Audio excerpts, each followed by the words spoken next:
আসসালামু আলাইকুম, স্বাগত আমাদের নতুন আরেকটি ভিডিওতে। শুরুতেই সংবাদ শিরোনাম।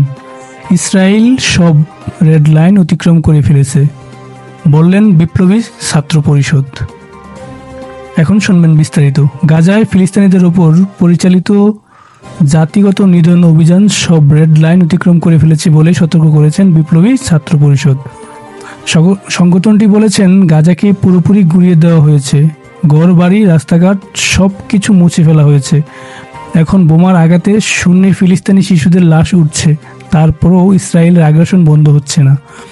বরং আমেরিকার প্রকাশ্য মদদে তারা ক্রমাগত ফিলিস্তিনিদের হত্যা করে যাচ্ছে।